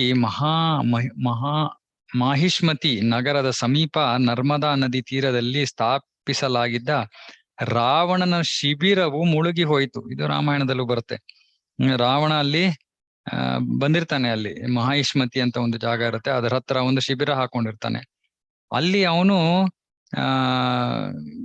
ರಾವಣನ ಶಿಬಿರ. ಆದ್ರೆ ರಾವಣ ಸಮಯದಲ್ಲಿ ಆಕ್ಚುಲಿ ಶಿವ ಲಿಂಗಕ್ಕೆ ಆರಾಧನೆ ಮಾಡ್ತಾ ಇರ್ತಾನೆ. ಶಿವಲಿಂಗಕ್ಕೆ ಆರಾಧನೆ ಮಾಡ್ತಾ ಇದ್ದಿದ್ದು ಆ ನೀರು ರಭಸವಾಗಿ ಬಂದು ಅವನ ಪೂಜೆಯನ್ನ ಎಲ್ಲ ಧ್ವಂಸ ಮಾಡ್ಬಿಡತ್ತೆ. ತಾನು ಮಹಾವೀರನೆಂದುಕೊಂಡಿದ್ದ 10 ತಲೆಗಳ ರಾವಣನಿಗೆ ಇದು ಅಸಹನೀಯವಾಯಿತು. ಈ ಕಡೆ 1000 ಬಾಹುಗಳು, ಆ ಕಡೆ 10 ತಲೆ ರಾವಣ. ಕಾರ್ತವೀರ್ಯಾರ್ಜುನನ ಪ್ರಾಬಲ್ಯವನ್ನು ಅವನಿಂದ ಸಹಿಸಲಾಗಲಿಲ್ಲ. ರಾವಣನು ಸ್ತ್ರೀಯರ ಸಮ್ಮುಖದಲ್ಲಿ ಕಾರ್ತವೀರ್ಯಾರ್ಜುನನ್ನು ಅಪಮಾನಗೊಳಿಸಲು ಒಮ್ಮೆ ಯತ್ನಿಸಿದ. ಹೀಗೆ ಅವನಿಗೆ ಅಪಚಾರ ಮಾಡಿದ. ಕಾರ್ತವೀರ್ಯಾರ್ಜುನ ಕಿಂಚಿತ್ತೂ ಕಿಂಚಿತ್ತೂ ಕಷ್ಟಪಡದೆ ರಾವಣನನ್ನು ಬಂಧಿಸಿ ಕೋತಿಯನ್ನು ಸೆರೆ ಹಿಡಿದು ಪಂಜರದಲ್ಲಿರಿಸುವಂತೆ ಅವನನ್ನು ಮಾಹಿಷ್ಮತಿ ನಗರದಲ್ಲಿ ಸೆರೆಮನೆಯಲ್ಲಿಟ್ಟು ಅನಂತರ ಉಪೇಕ್ಷೆಯಿಂದ ಬಿಡುಗಡೆ ಮಾಡಿದನು. ಎಷ್ಟು ಶಕ್ತಿ ಇರ್ಬೇಕು ನೋಡಿ ಇವನ್ಗೆ. ಕಾರ್ತವೀರ್ಯಾರ್ಜುನ ರಾವಣನನ್ನೇ ಸೋಲಿಸ್ಬಿಡ್ತಾನೆ. ಕೋತಿಯನ್ನ ಪಂಜರದಲ್ಲಿ ಸೆರೆ ಹಿಡಿಯುವ ಅಷ್ಟು ಸುಲಭವಾಗಿ ಹಿಡಿದ್ಬಿಟ್ಟು ಅವನನ್ನು ಸೆರೆಮನೆಯಲ್ಲಿ ಹಾಕ್ಬಿಟ್ಟು ಆಮೇಲೆ ಉಪೇಕ್ಷೆಯಿಂದ ಹೋಗು ಪರವಾಗಿಲ್ಲ ಬಿಡುಗಡೆ ಮಾಡ್ಬಿಟ್ಟ. ಒಮ್ಮೆ ಕಾರ್ತವೀರ್ಯಾರ್ಜುನ ಗೊತ್ತು ಗುರಿ ಇಲ್ಲದೆ ನಿರ್ಜನ ಅರಣ್ಯದಲ್ಲಿ ಬೇಟೆಯಾಡುತ್ತಾ ಜಮದಗ್ನಿಯ ಮನೆಯನ್ನು ಪ್ರವೇಶಿಸಿದನು. ಸೊ ಇನ್ನೊಂದ್ಸತಿ ಕಾರ್ತವೀರ್ಯಾರ್ಜುನ ಗೊತ್ತು ಗುರಿ ಇಲ್ಲದೆ ಜಮದಗ್ನಿಯ ಮನೆಯನ್ನು ಪ್ರವೇಶಿಸಿದನು. ತಪೋಧನನಾದ ಮಹರ್ಷಿ ಜಮದಗ್ನಿಯು ಅರಣ್ಯದಲ್ಲಿ ಕಠಿಣ ವ್ರತಗಳನ್ನು ಆಚರಿಸುತ್ತಿದ್ದನು. ಅವನು ದೊರೆಯ ಸೈನಿಕರು, ಸಚಿವರು ಮತ್ತಿತರ ಪರಿವಾರವನ್ನು ಸ್ವಾಗತಿಸಿದನು. ಹಾಗೂ ಈ ಅತಿಥಿಗಳನ್ನು ಸತ್ಕರಿಸಲು ಅಗತ್ಯವಾದ ಎಲ್ಲಾ ವಸ್ತುಗಳನ್ನು ಪೂರೈಸಿದನು. ಅವನಲ್ಲಿ ಸಕಲೇಚ್ಛೆಗಳನ್ನು ಈಡೇರಿಸುವ ಸಾಮರ್ಥ್ಯವುಳ್ಳ ಕಾಮಧೇನು ಎಂಬ ಹಸು ಇತ್ತು. ಜಮದಗ್ನಿಯು ಕಾಮಧೇನುವಿನ ರೂಪದಲ್ಲಿ ರತ್ನವೊಂದನ್ನು ಹೊಂದಿರುವುದರಿಂದ ತನಗಿಂತ ಹೆಚ್ಚು ಶಕ್ತಿಶಾಲಿಯೂ ಸಿರಿವಂತನೂ ಆಗಿದ್ದಾನೆಂದು ಕಾರ್ತವೀರ್ಯಾರ್ಜುನನು ಭಾವಿಸಿದನು. ಆದ್ದರಿಂದಲೇ ಅವನು ಮತ್ತು ಅವನ ಅನುಯಾಯಿಗಳಾದ ಹೈಹಯರು ಜಮದಗ್ನಿಯ ಸ್ವಾಗತ ಸತ್ಕಾರಗಳನ್ನು ಮೆಚ್ಚಿಕೊಳ್ಳಲಿಲ್ಲ. ತದ್ವಿರುದ್ಧವಾಗಿ ಅಗ್ನಿಹೋತ್ರ ಯಜ್ಞಾಚರಣೆಯಲ್ಲಿ ಉಪಯುಕ್ತವಾಗಿದ್ದ ಕಾಮಧೇನುವನ್ನು ಅವರು ತಮ್ಮ ವಶಕ್ಕೆ ತೆಗೆದುಕೊಳ್ಳಲು ಇಚ್ಛಿಸಿದರು. ಇವಾಗ ಜಮದಗ್ನಿ ಕಾಮಧೇನುವನ್ನ ಯಾಕೆ ಅವನ ಪಾಲಿಸಿದ್ದ? ಯಾಕಂದ್ರೆ ಅದು ತನಗೆ ಯಜ್ಞಾಚರಣೆಯಲ್ಲಿ ಬೇಕಾಗಿದ್ದ ಎಲ್ಲಾ ವಸ್ತುಗಳನ್ನು ಕೊಡ್ತಾ ಇತ್ತು. ತುಪ್ಪ ಇತ್ಯಾದಿ ಎಲ್ಲಾ ಸಾಮಗ್ರಿಗಳು, ಹಾಲು ಇತ್ಯಾದಿ ಎಲ್ಲವೂ ಕೂಡ ಆ ಹಸುವಿನಿಂದ ಸಿಗ್ತಾ ಇತ್ತು. ಆದ್ರಿಂದ ಅವನು ಆ ಹಸುವನ್ನ ಇಟ್ಕೊಂಡಿದ್ದ. ಇಲ್ಲ ಅಂದ್ರೆ ಅವನಿಗೆ ಭೌತಿಕವಾಗಿ ಏನನ್ನಾದ್ರೂ ಪಡ್ಕೋಬೇಕು ಅನ್ನೋ ಇಚ್ಛೆ ಇರಲಿಲ್ಲ. ಯಾಕಂದ್ರೆ ಕಾಮಧೇನು ಏನನ್ನು ಬೇಕಾದ್ರೂ ಕೊಡ್ಬೋದು ಅವಳು. ಆದ್ರೆ ಅವನಿಗೆ ಬೇರೆ ಯಾವ ಭೌತಿಕ ಆಸೆಯಿಂದ ಅವನು ಕಾಮಧೇನುವನ್ನ ಇಟ್ಕೊಂಡಿರ್ಲಿಲ್ಲ. ಐಹಿಕ ಬಲದಿಂದ ಗರ್ವಿಷ್ಠನಾದ ಕಾರ್ತವೀರ್ಯಾರ್ಜುನನು ಜಮದಗ್ನಿಯ ಆಶ್ರಮದಲ್ಲಿದ್ದ ಕಾಮಧೇನುವನ್ನು ಅಪಹರಿಸುವಂತೆ ತನ್ನ ಜನರಿಗೆ ಪ್ರಚೋದನೆ ನೀಡಿದನು. ಹೀಗೆ ಜನರು ಕಂಬನಿಗರಿಯುತ್ತಿದ್ದ ಕಾಮಧೇನುವನ್ನು ಅದರ ಕರುವಿನೊಂದಿಗೆ ಕಾರ್ತವೀರ್ಯಾರ್ಜುನನ ರಾಜಧಾನಿಯಾದ ಮಾಹಿಷ್ಮತಿ ನಗರಕ್ಕೆ ಬಲಪೂರ್ವಕವಾಗಿ ಒಯ್ದರು. ಸೊ ಕಾರ್ತವೀರ್ಯಾರ್ಜುನ ಹಸು ಮತ್ತೆ ಕರುವನ್ನ ತಗೊಂಡೋಗ್ತಾನೆ. ಕಾರ್ತವೀರ್ಯಾರ್ಜುನನು ಕಾಮಧೇನುವಿನೊಂದಿಗೆ ನಿರ್ಗಮಿಸಿದ ನಂತರ ಪರಶುರಾಮನು ಆಶ್ರಮಕ್ಕೆ ಹಿಂದಿರುಗಿದನು. ಜಮದಗ್ನಿಯ ಕಿರಿಯ ಪುತ್ರನಾದ ಪರಶುರಾಮನು ಕಾರ್ತವೀರ್ಯಾರ್ಜುನ ಮಹಾಪಾತಕವನ್ನು ಕೇಳಿದ ಕೂಡಲೇ ತುಳಿತಕ್ಕೊಳಗಾದ ಸರ್ಪದಂತೆ ಕೋಪದಿಂದ ಕೆರಳಿದನು. ಯಾಕಂದ್ರೆ ಅವನಿಗೆ ಕ್ಷತ್ರಿಯ ಸ್ವಭಾವ ಸಿಕ್ಕಿರುತ್ತೆ. ಯಾಕಂದ್ರೆ ಅವನು ಕ್ಷತ್ರಿಯ ಕ್ಷತ್ರಿಯ ಮಂತ್ರದಿಂದ ಸಶಕ್ತಗೊಂಡಿದ್ದ ನೈವೇದ್ಯವನ್ನ ಅವಳ ತಾಯಿ ತಿಂದು ಮೊಮ್ಮಗನಾಗಿ ಇವನು ಹುಟ್ಟಿದ್ದು. ಆದ್ರಿಂದ ಇವನು ಕ್ಷತ್ರಿಯ ಸ್ವಭಾವವನ್ನು ಹೊಂದಿದ್ದ. ಈ ರೀತಿ ಯಾರೋ ಬಂದು ಏನನ್ನ ಬ್ರಾಹ್ಮಣನ ಸ್ವತ್ತನ್ನ ಕದ್ಕೊಂಡು ಹೋದ ಅಂತ ಕೇಳಿದ ತಕ್ಷಣ ಅವನಿಗೆ ಬಹಳ ತಡೆಯಕ್ಕಾಗದೇ ಇರೋಷ್ಟು ಕೋಪ ಬರುತ್ತೆ. ಪರಶುರಾಮನು ತನ್ನ ಭೀಕರವಾದ ಕೊಡಲಿ, ಕುರಾಣಿ, ಬಿಲ್ಲು ಬಾಣಗಳನ್ನು ತೆಗೆದುಕೊಂಡು ಸಿಂಹವು ಆನೆಯ ಬೆನ್ನಟ್ಟಿ ಹೋಗುವಂತೆ ತೀವ್ರ ಕೋಪದಿಂದ ಕಾರ್ತವೀರ್ಯಾರ್ಜುನನ ಬೆನ್ನಟ್ಟಿ ಹೋದನು. ಅಷ್ಟು ಕೋಪ. ಕಾರ್ತವೀರ್ಯಾರ್ಜುನನು ತನ್ನ ರಾಜಧಾನಿಯಾದ ಮಾಹಿಷ್ಮತಿ ಪುರಿಯನ್ನು ಪ್ರವೇಶಿಸಿದಂತೆ ಭೃಗುವಂಶ ಶ್ರೇಷ್ಠನಾದ ಭಗವಾನ್ ಪರಶುರಾಮನು ಕೊಡಲಿ, ಬಿಲ್ಲು, ಬಾಣ ಮತ್ತು ಗುರಾಣಿ ಹಿಡಿದು ತನ್ನ ಬೆನ್ನಟ್ಟಿ ಬರುತ್ತಿರುವುದನ್ನು ಕಂಡನು. ಅವರೆಲ್ಲ ಅಷ್ಟೊಂದು ಜನ ಸೈನಿಕರು ಎಲ್ಲರನ್ನು ಕರ್ಕೊಂಡು ಹೋಗೋಷ್ಟ್ರೊಳಗೆ ಇವನೊಬ್ಬ ಪರಶುರಾಮ ಬೇಗ ಓಡಿ ಅಷ್ಟ್ರೊಳಗೆ ಬಂದ್ಬಿಟ್ಟಿದ್ದಾನೆ. ನೋಡ್ತಾ ಇದ್ದಾನೆ ಕಾರ್ತವೀರ್ಯಾರ್ಜುನ ತನ್ನ ರಾಜ್ಯವನ್ನ ಅರಮನೆಯನ್ನ ಪ್ರವೇಶ ಮಾಡ್ತಾ ಇದ್ದಾನೆ. ಅಲ್ಲಿ ಹಿಂದೆ ಪರಶುರಾಮ ಬರ್ತಾ ಇರೋದನ್ನ ನೋಡ್ತಾ ಇದ್ದಾನೆ. ಅದು ಅವನು ಬ್ರಾಹ್ಮಣನ ವೇಷ ವಸ್ತ್ರ, ಆದ್ರೆ ಕೈಯಲ್ಲಿ ಕೊಡಲಿ, ಬಿಲ್ಲು, ಬಾಣ, ಗುರಾಣಿ ಎಲ್ಲವನ್ನು ಹಿಡ್ಕೊಂಡಿದ್ದಾನೆ. ಭಗವಾನ್ ಪರಶುರಾಮನು ಕಪ್ಪು ಕೃಷ್ಣಾಜಿನವನ್ನು ಹುಟ್ಟಿದ್ದನು. ಅವನ ಜಟೆಗಳು ಸೂರ್ಯ ಪ್ರಭೆಯಂತೆ ಗೋಚರಿಸುತ್ತಿದ್ದವು. ಪರಶುರಾಮನನ್ನು ಕಂಡ ಕೂಡಲೇ ಕಾರ್ತವೀರ್ಯಾರ್ಜುನನು ಹೆದರಿದನು. ನೋಡಿ, ರಾವಣನನ್ನೇ ಸೆರೆ ಹಿಡಿದಿದ್ದಂತಹ ಮಹಾವೀರ ಆ ಗೊತ್ತು ಏನು ಗರ್ವದಿಂದ ಎಲ್ಲಾ ಕಡೆ ಸಂಚರಿಸಿ ಎಲ್ಲವನ್ನೂ ತನ್ನ ನಿಯಂತ್ರಕ್ಕೆ ತಗೊಂಡಿದ್ದಂತಹ ರಾಜ ಅವನು. ಆದ್ರೆ ಪರಶುರಾಮನ್ನ ನೋಡಿಯೇ ಹೆದರಿಬಿಟ್ಟ. ಅವನು ಆನೆಗಳು, ಅಶ್ವಾರೂಢ ರಥಗಳು, ದಂಡ, ಬಿಲ್ಲು, ಬಾಣ, ರಿಷ್ಟಿ, ಶತಗ್ನಿ ಶಕ್ತಿ ಮೊದಲಾದ ಶಸ್ತ್ರಾಸ್ತ್ರಗಳಿಂದ ಸಜ್ಜಿತವಾದ ಪದಾತಿ ಸೇನೆಯನ್ನು ಯುದ್ಧ ಮಾಡಲು ಕಳುಹಿಸಿದನು. ಪರಶುರಾಮನನ್ನು ತಡೆಯಲು ಕಾರ್ತವೀರ್ಯಾರ್ಜುನನ 17 ಅಕ್ಷೋಹಿಣಿ ಸೇನೆಯನ್ನು ಕಳಿಸಿದನು. ಭಗವಾನ್ ಪರಶುರಾಮ ಏಕಾಂಗಿಯಾಗಿ ಎಲ್ಲರನ್ನೂ ಸದೆಬಡಿದನು. 17 ಅಕ್ಷೋಹಿಣಿ. ಸಂಪೂರ್ಣ ಮಹಾಭಾರತದಲ್ಲಿ 18 ಅಕ್ಷೋಹಿಣಿ ನಾಶವಾಗಿದ್ದು. ಇಲ್ಲಿ ಇವನು ಒಬ್ಬನೇ 17 ಅಕ್ಷೋಹಿಣಿನ ಕೆಲಸ ಮುಗಿಸ್ಬಿಡ್ತಾನೆ. ಇಲ್ಲಿ ಪ್ರಭುಪಾದರು ಭಾವಾರ್ಥದಲ್ಲಿ ಬರೀತಾರೆ, ಅಕ್ಷೋಹಿಣಿ ಅಂದ್ರೆ 21,870 ರಥಗಳು, 1,00,000 ಸುಮಾರು ಪದಾತಿ ಸೈನಿಕರು, 65,000 ಸುಮಾರು ಕುದುರೆಗಳು. ಇದೆಲ್ಲ ಸೇರಿದ್ರೆ ಒಂದು ಅಕ್ಷೋಹಿಣಿ ಆಗುತ್ತಂತೆ. ಅಂತಹ ಈ 17 ಅಕ್ಷೋಹಿಣಿ ಅವನು ಮುಗಿಸ್ತಾನೆ ಕೆಲಸ. 1 ರಥ, 1 ಆನೆ, 5 ಪದಾತಿ ಸೈನಿಕರು ಮತ್ತು 3 ಕುದುರೆಗಳಿಂದ ಸೇರಿದ ಸೇನಾಬಲವನ್ನು ಯುದ್ಧ ವಿಜ್ಞಾನದಲ್ಲಿ ಪತ್ತಿ. ಓಕೆ, ಇಲ್ಲಿ ಅದರ ಅಕ್ಷೋಹಿಣಿದ ಒಂದು ವಿವರಣೆಯನ್ನ ಕೊಡ್ತಾ ಇದ್ದಾರೆ. ಶತ್ರುಗಳ ಸೈನ್ಯ ಬಲ ಸಂಹಾರದಲ್ಲಿ ತಜ್ಞನಾದ ಭಗವಾನ್ ಪರಶುರಾಮನು ಮನೋವೇಗದಲ್ಲಿ ಹಾಗೂ ವಾಯು ವೇಗದಲ್ಲಿ ತನ್ನ ಕೊಡಲಿಯಿಂದ ಶತ್ರುಗಳನ್ನು ತುಂಡರಿಸಿದನು. ಅವನು ಅದಕ್ಕೆ ಅವನಿಗೆ ಪರಶುವನ್ನು ಹಿಡ್ಕೊಂಡಿದ್ದು. ಪರಶು ಅಂದ್ರೆ ಕೊಡಲಿ. ಅವನು ಹೋದಲ್ಲೆಲ್ಲ ಶತ್ರುಗಳವರ ಕೈ, ಕಾಲು, ತೋಳು, ಬಾಹುಗಳು ಕತ್ತರಿಸಲ್ಪಟ್ಟು ನೆಲಕ್ಕಚ್ಚಿದರು. ಅವರ ರಥಗಳ ಸಾರಥಿಗಳು ಹತರಾದರು. ರಥಗಳನ್ನು ಎಳೆಯುತ್ತಿದ್ದ ಆನೆಗಳು, ಕುದುರೆಗಳು ಸಾವನ್ನಪ್ಪಿದವು. ಪರಶುರಾಮನು ತನ್ನ ಕೊಡಲಿ ಮತ್ತು ಬಾಣ ಪ್ರಯೋಗ ಮಾಡಿ ಕಾರ್ತವೀರ್ಯಾರ್ಜುನ ಸಹೋದರರ ಗುರಾಣಿ, ಧ್ವಜ, ಬಿಲ್ಲು ಹಾಗೂ ಅವರ ದೇಹಗಳನ್ನು ತುಂಡು ತುಂಡು ಮಾಡಿದನು. ಅವರೆಲ್ಲ ನೆಲಕ್ಕೆ ಬಿದ್ದು ಭೂಮಿಯನ್ನು ತಮ್ಮ ರಕ್ತದಿಂದ ತೋಯಿಸಿದರು. ಅಪಜಯವನ್ನು ಕಂಡು ಕೆರಳಿದ ಕಾರ್ತವೀರ್ಯಾರ್ಜುನನು ಯುದ್ಧರಂಗಕ್ಕೆ ನುಗ್ಗಿ ಬಂದನು. ಅವನ ಸಹೋದರನ್ನ ಕೊಂದ್ಬಿಟ್ಟ ಪರಶುರಾಮ, ಸೈನಿಕರನ್ನ ಕೊಂದ್ಬಿಟ್ಟ. ಕೊನೆಗೆ ಕಾರ್ತವೀರ್ಯಾರ್ಜುನನೇ ಬಂದ. ಆಗ ಸಹಸ್ರ ಬಾಹುವಾದ ಕಾರ್ತವೀರ್ಯಾರ್ಜುನನು ಪರಶುರಾಮನನ್ನು ಕೊಲ್ಲಲು ಏಕಕಾಲದಲ್ಲಿ 500 ಬಿಲ್ಲುಗಳಲ್ಲಿ ಬಾಣವನ್ನು ಹೂಡಿದನು. ಆದರೆ ಸಮರಾಗ್ರಣಿಯಾದ ಪರಶುರಾಮನು ಒಂದೇ ಬಿಲ್ಲಿನಲ್ಲಿ ಸಾಕಷ್ಟು ಬಾಣಗಳನ್ನು ಹೂಡಿ ಕಾರ್ತವೀರ್ಯಾರ್ಜುನನ ಕೈಗಳಲ್ಲಿದ್ದ ಬಿಲ್ಲು ಬಾಣಗಳನ್ನೆಲ್ಲ ತುಂಡು ತುಂಡು ಮಾಡಿದನು. ಸಹಸ್ರ ಕೈಗಳು. ಸೊ 2 ಕೈಗೂ ಸೇರಿ ಒಂದು ಬಿಲ್ಲನ್ನ ಪ್ರಯೋಗಿಸೋದಕ್ಕೆ 500 ಬಿಲ್ಲುಗಳನ್ನ ಹಿಡ್ಕೊಂಡಿದ್ದಾನ ಅವನು. ಪರಶುರಾಮ ಒಂದೇ ಸತಿ 500 ಬಿಲ್ಲುಗಳನ್ನ, ಬಾಣಗಳನ್ನ ಎಲ್ಲವನ್ನು ಕೂಡ ತುಂಡರಿಸ್ಬಿಡ್ತಾನೆ. ಎಷ್ಟು ಶಕ್ತಿ ಇರ್ಬೇಕು ನೋಡಿ ಅವನಿಗೆ, ಭಗವಂತ ದಯಪಾಲಿಸಿರುವಂತ ಶಕ್ತಿ. ತನ್ನ ಬಾಣಗಳೆಲ್ಲ ತುಂಡು ತುಂಡಾದಾಗ ಕಾರ್ತವೀರ್ಯಾರ್ಜುನನು ಅನೇಕ ಗಿಡ, ಮರ, ಬೆಟ್ಟಗಳನ್ನು ಬುಡ ಮೇಲು ಮಾಡಿ ಪರಶುರಾಮನನ್ನು ಹದಗೈಯಲು ಮತ್ತೆ ಅವನತ್ತ ಜೋರಾಗಿ ನುಗ್ಗಿದನು.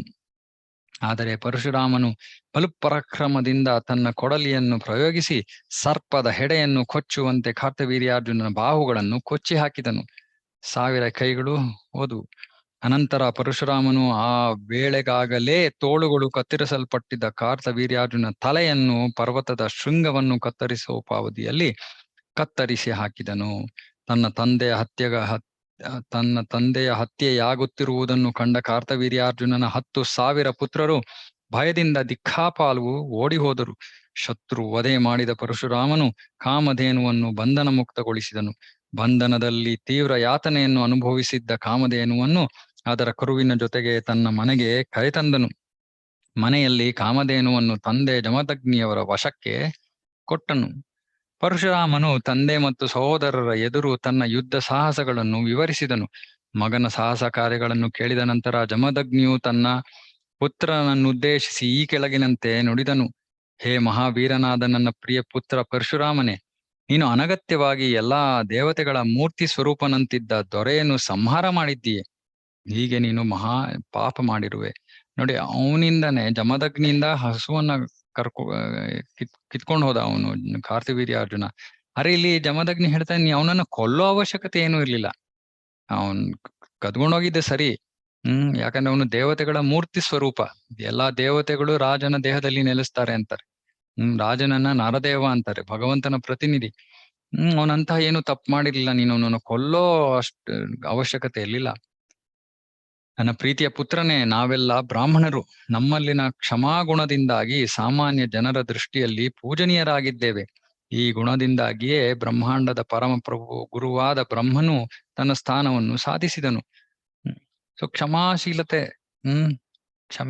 ಕ್ಷಮೆಯನ್ನು ಕೊಡುದು, ಇದು ಬ್ರಾಹ್ಮಣರ ಗುಣ. ಅದು ಅದರಿಂದಾಗಿ ಜನರು ಬ್ರಾಹ್ಮಣರನ್ನ ಪೂಜಿಸ್ತಾರಂತೆ. ಸೂರ್ಯನಂತೆ ಪ್ರಕಾಶಮಯವಾದ ಕ್ಷಮಾ ಗುಣವನ್ನು ಬೆಳೆಸಿಕೊಳ್ಳುವುದು ಬ್ರಾಹ್ಮಣನ ಕರ್ತವ್ಯ. ಸೂರ್ಯನಂತೆ ಪ್ರಕಾಶಮಯವಾದ ಅಂದ್ರೆ ಅಷ್ಟು ಮುಖ್ಯವಾದ ಗುಣ ಅದು. ಹೊಳೆಯುತ್ತೆ ಆ ಬ್ರಾಹ್ಮಣನಲ್ಲಿ ಅಂತಹ ಕ್ಷಮಾಗುಣವಿದ್ರೆ ಅದು ಪ್ರಕಾಶಮಾನವಾಗಿ ಎಲ್ಲರಿಗೂ ಕಾಣುತ್ತೆ. ದೇವೋತ್ತಮ ಪರಮ ಪುರುಷನಾದ ಹರಿಯು ಕ್ಷಮಾ ಗುಣಶೀಲದಿಂದ ಸಂತುಷ್ಟನಾಗುವನು. ಸೊ ಇದು ನಾವು ಸತತವಾಗಿ ಇದನ್ನು ಪ್ರಯತ್ನ ಮಾಡ್ತಾ ಇರ್ಬೇಕು. ಯಾರಿಂದಾದ್ರೂ ಏನಾದ್ರು ತಪ್ಪಾದ್ರೆ ಕ್ಷಮಿಸ್ಬಿಡ್ಬೇಕು. ಆಯ್ತು, ತಪ್ಪಾಗಿದೆ, ಕ್ಷಮಿಸ್ಬಿಡಿ. ಅಥವಾ ನಾವು ತಪ್ಪು ಮಾಡಿದ್ರೆ ಕ್ಷಮಿಸಿ ಅಂತ ಕೇಳ್ಬೇಕು. ಭೌತಿಕ ಜಗತ್ತಿನಲ್ಲಿ ಜನರಿಗೆ ಸಾಮಾನ್ಯವಾಗಿ ಎಷ್ಟು ಅಹಂಕಾರವಿರುತ್ತೆ ಅಂದ್ರೆ, ಕ್ಷಮಿಸಿ ಅನ್ನೋ ಪದ ಅವ್ರ ಬಾಯಿಂದ ಬರೋದೇ ಇಲ್ಲ, ಅಥವಾ ಕ್ಷಮಿಸಿದ್ದೀನಿ ಅನ್ನೋ ಪದವೂ ಬರೋದಿಲ್ಲ. ಬಹಳ ಕಷ್ಟ. ಅಹಂಕಾರವು ಎಲ್ಲ ಕಡಿಮೆ ಆಗ್ಬೇಕು, ಆಮೇಲೆ ನಮ್ಮಿಂದ ಇಂತಹ ಮಾತುಗಳು ಬರುತ್ತೆ. ಆದ್ರೆ ಇಲ್ಲಿ ಹೇಳ್ತಾ ಇದಾರೆ, ನಮಗೆ ತಿಳಿದಿರುವಂತ ವಿಷಯ, ನಾವು ವೈಷ್ಣವರಾಗಬೇಕು ಅಂದ್ರೆ ಮೊದಲು ಬ್ರಾಹ್ಮಣರ ಯೋಗ್ಯತೆಯನ್ನ ಪಡ್ಕೋಬೇಕು. ಬ್ರಾಹ್ಮಣರ ಯೋಗ್ಯತೆ ಅಂದ್ರೆ ಎರಡು ವಿಶೇಷವಾದದ್ದು. ಒಂದು ಕ್ಷಮಾಶೀಲತೆ, ಇನ್ನೊಂದು ತಾಳ್ಮೆ. ಇದೆರಡನ್ನೂ ಬೆಳೆಸ್ಕೋಬೇಕು. ನನ್ನ ಜೀವನದ ಅಲ್ಲಿ ಅನುಭವ, ಭಗವಂತ ನನಗೆ ಮತ್ತೆ ಮತ್ತೆ ಈ ಕ್ಷಮಾಶೀಲತೆ ತಾಳ್ಮೆಯಲ್ಲಿ ಟೆಸ್ಟ್ಗಳು ಮಾಡ್ತಾ ಇದ್ದಾನೆ. ನಾನು ಫೇಲ್ ಆಗ್ತಾನೆ ಇದ್ದೀನಿ. ಅದು ಯಾವತ್ ಪಾಸ್ ಆಗ್ತೀನೋ ಗೊತ್ತಿಲ್ಲ. ಆದ್ರೆ ಇದು ಬೇಕೇ ಬೇಕು, ಯಾಕಂದ್ರೆ ಇದಿಲ್ಲ ಅಂದ್ರೆ ನಾವು ಮುಂದುವರಿಯೋದಕ್ಕೆ ಆಗೋದಿಲ್ಲ. ಕ್ಷಮಾಶೀಲತೆ ಮತ್ತು ತಾಳ್ಮೆ. ನನ್ನ ಪ್ರೀತಿಯ ಪುತ್ರನೇ, ಚಕ್ರವರ್ತಿ ದೊರೆಯೊಬ್ಬನನ್ನು ಸಂಹಾರ ಮಾಡುವುದು ಬ್ರಾಹ್ಮಣನ ಹತ್ಯೆಗಿಂತ ಘೋರವಾದ ಪಾಪ. ಆದರೆ ಪ್ರಾಯಶ್ಚಿತ್ತಾರ್ಥ ನೀನು ಕೃಷ್ಣ ಪ್ರಜ್ಞೆ ಹೊಂದಿ ಪವಿತ್ರ ತೀರ್ಥ ಕ್ಷೇತ್ರಗಳ ಯಾತ್ರೆ ಕೈಗೊಂಡಲ್ಲಿ ನಿನ್ನ ಈ ಮಹಾನ್ ಪಾಪ ಪರಿಹಾರವಾಗುವುದು. ಕೃಷ್ಣ ಪ್ರಜ್ಞೆ ಹೊಂದಿ ಅಂದ್ರೆ ಭಗವಂತನ ಒಂದು ಪ್ರಜ್ಞೆಯನ್ನ ಪಡ್ಕೊಂಡು ತೀರ್ಥಕ್ಷೇತ್ರಗಳಿಗೆ ಹೋಗ್ಬೇಕು, ಅವಾಗ ನಿನ್ನ ಈ ಪಾಪ ಪರಿಹಾರವಾಗತ್ತೆ. ಸುಮ್ಮನೆ ತೀರ್ಥಕ್ಷೇತ್ರಕ್ಕೆ ಹೋಗಿ ಸ್ನಾನ ಮಾಡೋದು, ದೇವಸ್ಥಾನಕ್ಕೆ ಹೋಗೋದು, ಕಾಡ್ ಹರಟೆ ಹೊಡೆಯೋದು, ಅಲ್ಲಿರೋ ಹೋಟ್ಲುಗಳು ಹುಡ್ಕೊಂಡು ಹೋಗೋದು, ಅಲ್ಲಿ ತಿಂದು ಬರೋದು, ಇದು ತೀರ್ಥಯಾತ್ರೆ ಅಲ್ಲ. ಅದಕ್ಕೆ ನಾವು ನಮ್ಮ ಜೊತೆ ಇಸ್ಕಾನ್ ಅಲ್ಲಿ ನಾವು ತೀರ್ಥಯಾತ್ರೆಯನ್ನ ಮಾಡಿದ್ರೆ ಮೊದಲು ಹೇಳ್ತೀವಿ, ಇದು ಟ್ರಿಪ್ ಅಲ್ಲ, ಇದು ಯಾತ್ರೆ ಇದು. ಸೊ ಅದರಿಂದ ಇದರಲ್ಲಿ ಸ್ವಲ್ಪ ನಿಯಮ ನಿಬಂಧನೆಗಳಿರುತ್ತವೆ, ಅವನ್ನೆಲ್ಲ ನೀವು ಪಾಲನೆ ಮಾಡ್ಬೇಕು. ಸುಮ್ನೆ ಮನಸ್ಸಿಗೆ ಬಂದಂಗೆ ನಿಮ್ಮ ಸಾಮಾನ್ಯವಾಗಿ ಬೇರೆ ಜನರ ಜೊತೆ ನೀವು ಟ್ರಿಪ್ಗೆ ಹೋದಂಗೆ ಇಲ್ಲಿ ಬರಬೇಡಿ ಅಂತ. ಯಾಕಂದ್ರೆ ಪ್ರಜ್ಞೆ ಇರ್ಬೇಕು ಮೊದಲು. ಭಗವಂತನ ಸ್ಥಳ, ಭಕ್ತರ ಸಂಘ, ಪ್ರಸಾದ, ಜಪ, ಭಗವಂತನ ಸ್ಮರಣೆ, ಲೀಲಾಶ್ರವಣ, ಇದೆಲ್ಲ ನಡಿಬೇಕು ಯಾತ್ರೆ ಅಂದ್ರೆ, ತೀರ್ಥಕ್ಷೇತ್ರ ಅಂದ್ರೆ. ನಿಜವಾಗ್ಲೂ ತೀರ್ಥಕ್ಷೇತ್ರದ ಉದ್ದೇಶ ಏನು? ಅಲ್ಲಿ ಹೋಗಿ ಅಲ್ಲಿರುವಂತಹ ಮಹಾ ಋಷಿ ಮುನಿಗಳಿಂದ ಆ ಜಾಗದ ಬಗ್ಗೆ, ಭಗವಂತನ ಬಗ್ಗೆ, ಜೀವನದ ಗುರಿಯ ಬಗ್ಗೆ, ಇದೆಲ್ಲದರ ಬಗ್ಗೆ ಕೇಳೋದು, ಶ್ರವಣ ಮಾಡೋದು. ಸುಮ್ನೆ ಹೋಗಿ ನಾನ್ ತಿರುಪತಿಗೆ ಹೋಗಿದ್ದೆ, ಆಯ್ತು, ಏನ್ ಮಾಡ್ದೆ, ದೇವ್ರನ್ನ ನೋಡ್ದೆ, ಹುಂಡಿಗೆ ದುಡ್ಡು ಹಾಕದೆ, ಲಡ್ಡು ಪ್ರಸಾದ ತಗೊಂಡೆ ಬಂದೆ. ಇದು ತೀರ್ಥಕ್ಷೇತ್ರ, ತೀರ್ಥಯಾತ್ರೆ ಅಲ್ಲ ಇದು. ಸುಮ್ನೆ ಒಂದು ರೀತಿಯಲ್ಲಿ ಟ್ರಿಪ್ಪು.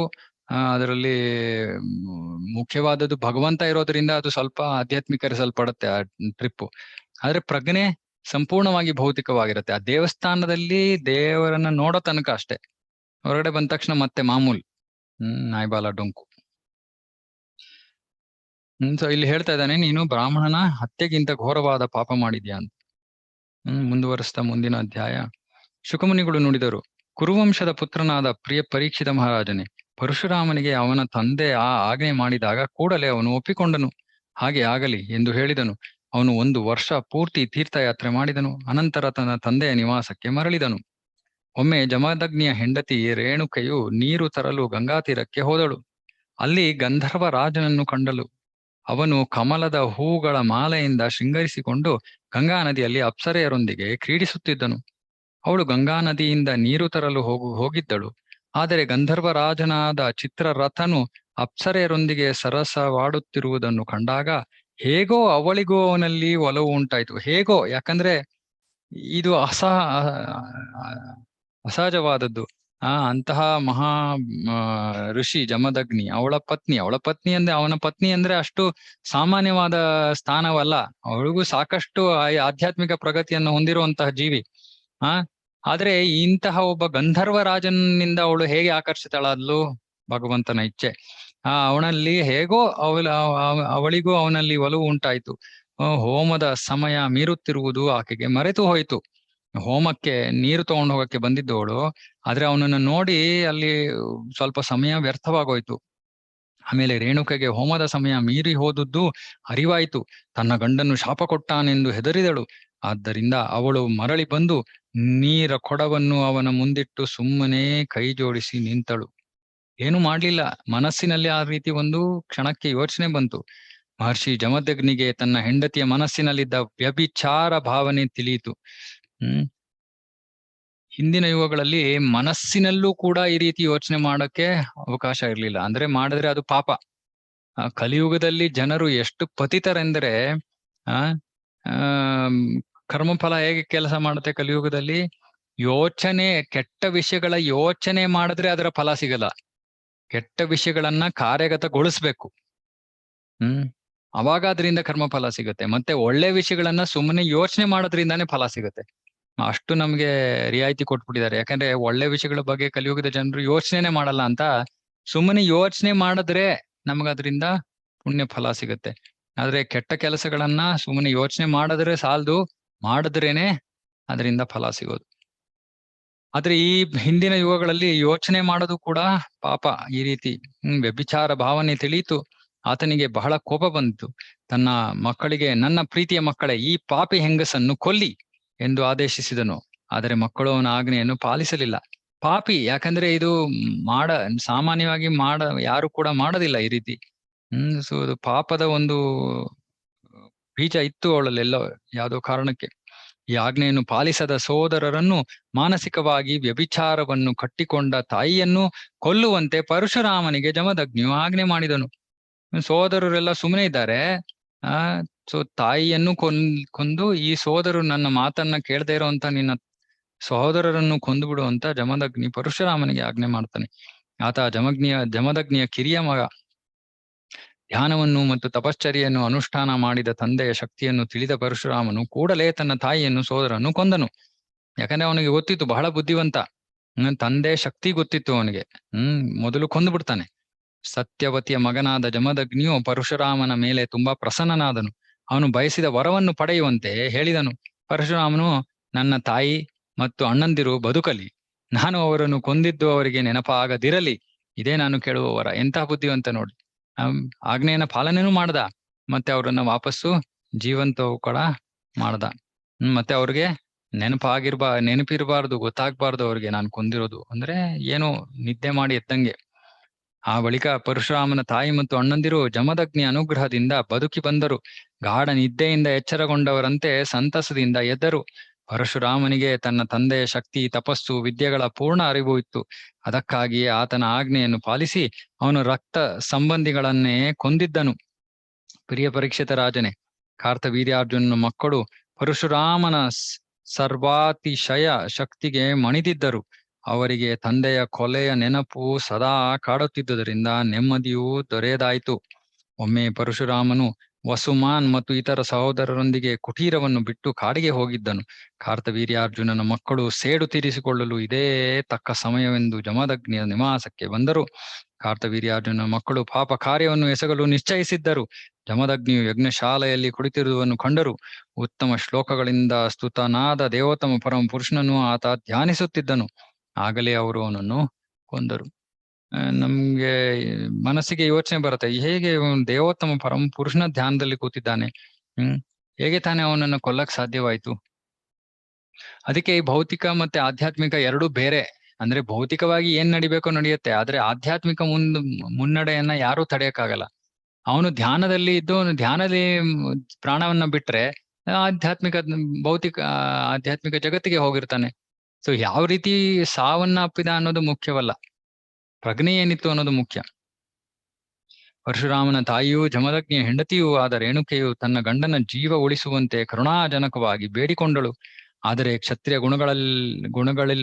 ಗುಣಗಳಿಲ್ಲದ ಕಾರ್ತವೀರ್ಯಾರ್ಜುನ ಪುತ್ರರು ಅದೆಷ್ಟು ಕ್ರೂರಿಗಳಾಗಿದ್ದರೆಂದರೆ ಆಕೆ ಪರಿಯಾಗಿ ಬೇಡಿಕೊಂಡಳು, ಬಲಪೂರ್ವಕವಾಗಿ ತಲೆ ಕತ್ತರಿಸಿ ಒಯ್ದರು. ಕ್ಷತ್ರಿಯ ವಿರಲಿಲ್ಲ, ಯಾಕೆಂದ್ರೆ ಅವಳು ರಕ್ಷಣೆಗಾಗಿ ಕೇಳ್ತಾ ಇದ್ದಾಳೆ. ಕ್ಷತ್ರಿಯ ಒಂದ್ಸತಿ ಯಾರಾದ್ರೂ ರಕ್ಷಣೆಗಾಗಿ ಕೇಳಿದ್ರೆ ಅವನು ಸಮ್ಮತಿಸ್ಬೇಕು, ಆ ರಕ್ಷಣೆಯನ್ನ ಕೊಡ್ಬೇಕು.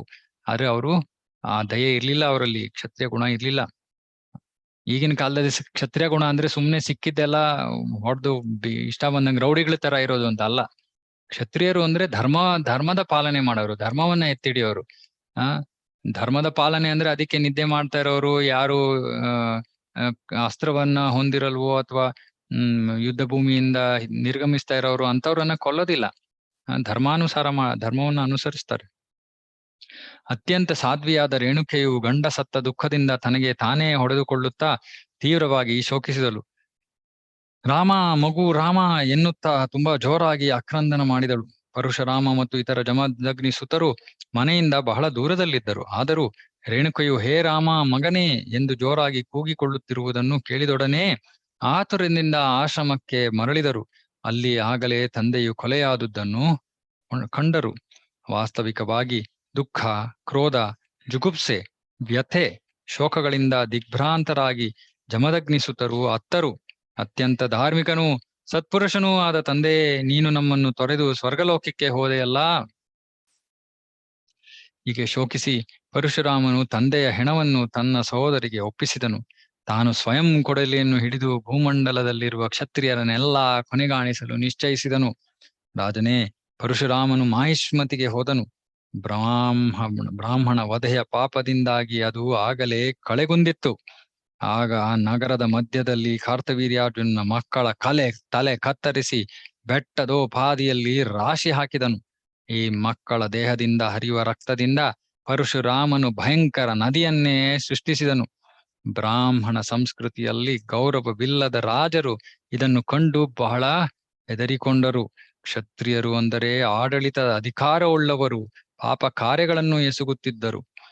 ಅದಕ್ಕಾಗಿ ತನ್ನ ತಂದೆಯ ಕೊಲೆಯ ಸೇಡು ತೀರಿಸಿಕೊಳ್ಳುವ ನೆಪದಲ್ಲಿ ಪರಶುರಾಮನು 21 ಬಾರಿ ಭೂಪ್ರದಕ್ಷಿಣೆ ಮಾಡಿ ಕ್ಷತ್ರಿಯರನ್ನೆಲ್ಲ ಕೊಂದನು. ಸಮಂತ ಪಂಚಕವೆಂಬ ಪ್ರದೇಶದಲ್ಲಿ ಆತನು ರಕ್ತ ತುಂಬಿದ 9 ಸರೋವರಗಳನ್ನು ನಿರ್ಮಿಸಿದನು. ಈ ಸಮಂತ ಪಂಚಕ ಇದು ಕುರುಕ್ಷೇತ್ರದ ಹತ್ರ ಇದೆ, ಇವತ್ತು ಇದೆ. 9 ಸರೋವರಗಳನ್ನು ನಿರ್ಮಿಸಿದನು. ಅಷ್ಟು ರಕ್ತ ಎಷ್ಟು ನೋಡಿ, 21 ಸತಿ ಸಂಪೂರ್ಣ ಕ್ಷತ್ರಿಯರನ್ನೆಲ್ಲ. ಯಾಕಂದ್ರೆ ಅವರು ತಮ್ಮ ಕರ್ತವ್ಯವನ್ನ ಧರ್ಮವನ್ನ ಬಿಟ್ಟು ಪಾಪ ಕಾರ್ಯಗಳಲ್ಲಿ ತೊಡಗಿದ್ರು ಅಂತ. ಆ ಬಳಿಕ ಪರಶುರಾಮನು ತನ್ನ ತಂದೆಯ ತಲೆಯನ್ನು ತಂದು ದೇಹಕ್ಕೆ ಜೋಡಿಸಿದನು. ಹಾಗೆ ಜೋಡಿಸಿದ ಶರೀರವನ್ನು ದರ್ಭೆಯ ಮೇಲೆ ಇಟ್ಟನು. ಯಜ್ಞದ ಮೂಲಕ ಭಗವಾನ್ ವಾಸುದೇವನನ್ನು ಪೂಜಿಸತೊಡಗಿದನು. ವಾಸುದೇವನು ಎಲ್ಲಾ ದೇವತೆಗಳ ಹಾಗೂ ಪ್ರತಿಯೊಂದು ಜೀವಿಯ ಸರ್ವವ್ಯಾಪಕ ಪರಮಾತ್ಮನಾಗಿದ್ದಾನೆ. ಯಜ್ಞವನ್ನು ಪೂರ್ಣಗೊಳಿಸಿದ ಬಳಿಕ ಪರಶುರಾಮನು ಪೂರ್ವ ದಿಕ್ಕನ್ನು ಹೋತೃವಿಗೆ ಕಾಣಿಕೆಯಾಗಿ ಕೊಟ್ಟನು. ಹಾಗೆಯೇ ದಕ್ಷಿಣವನ್ನು ಬ್ರಹ್ಮನಿಗೂ, ಪಶ್ಚಿಮವನ್ನು ಆಧ್ವರ್ಯವಿಗೂ, ಉತ್ತರವನ್ನು ಉದ್ಗಾತ್ರವಿಗೂ ಕೊಟ್ಟನು. ಈಶಾನ್ಯ, ಆಗ್ನೇಯ, ವಾಯುವ್ಯ, ನೈಋತ್ಯ ಈ 4 ಉಪದಿಕ್ಕುಗಳನ್ನು ಇತರ ಪುರೋಹಿತರಿಗೆ ನೀಡಿದನು. ಮಧ್ಯಭಾಗವನ್ನು ಕಶ್ಯಪನಿಗೂ, ಆರ್ಯಾವರ್ತವನ್ನು ಉಪದೃಷ್ಟವಿಗೂ ನೀಡಿದನು. ಇನ್ನು ಉಳಿದದ್ದೆಲ್ಲವನ್ನು ಸದಸ್ಯ ಪುರೋಹಿತರಿಗೆ ವಿತರಿಸಿದನು.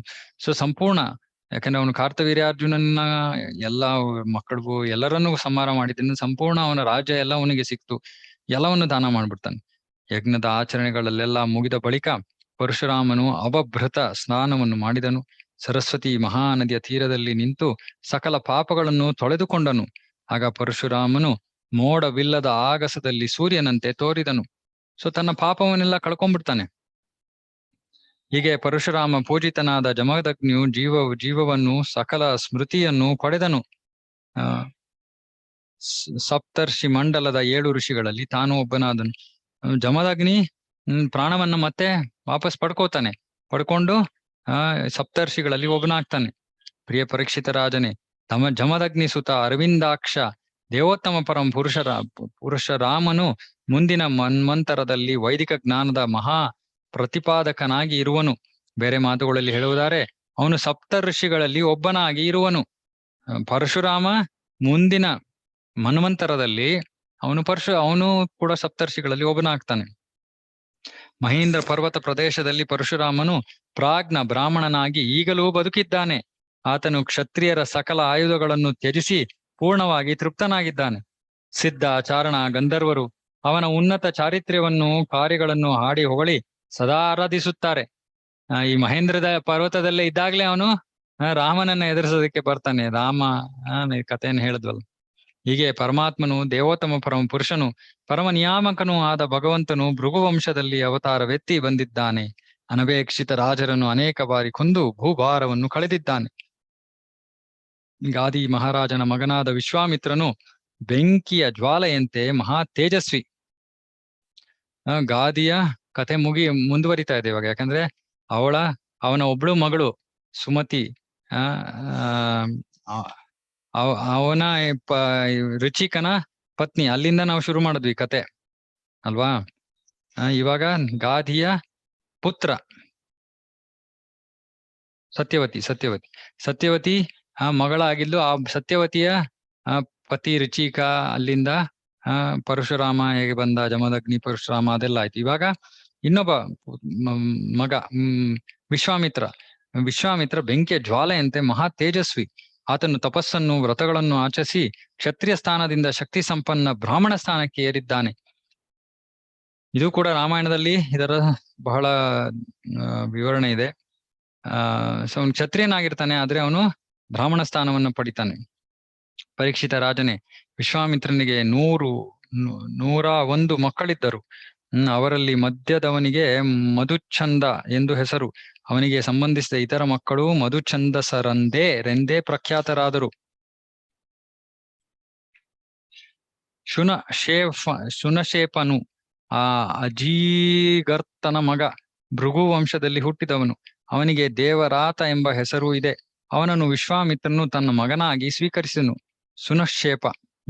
ಸುನಶೇಪನನ್ನು ತಮ್ಮ ಹಿರಿಯ ಅಣ್ಣನೆಂದು ಒಪ್ಪಿಕೊಳ್ಳುವಂತೆ ತನ್ನ ಮಕ್ಕಳಿಗೆ ವಿಶ್ವಾಮಿತ್ರನು ಆಜ್ಞಾಪಿಸಿದನು.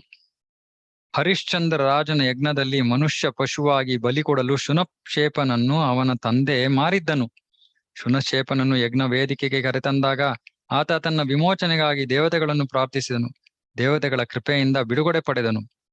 ಶುನಶೇಪನು ಭಾರ್ಗವ ವಂಶದಲ್ಲಿ ಜನಿಸಿದ್ದರೂ ಆಧ್ಯಾತ್ಮಿಕ ಜೀವನದಲ್ಲಿ ಬಹಳ ಮುನ್ನಡೆದಿದ್ದನು.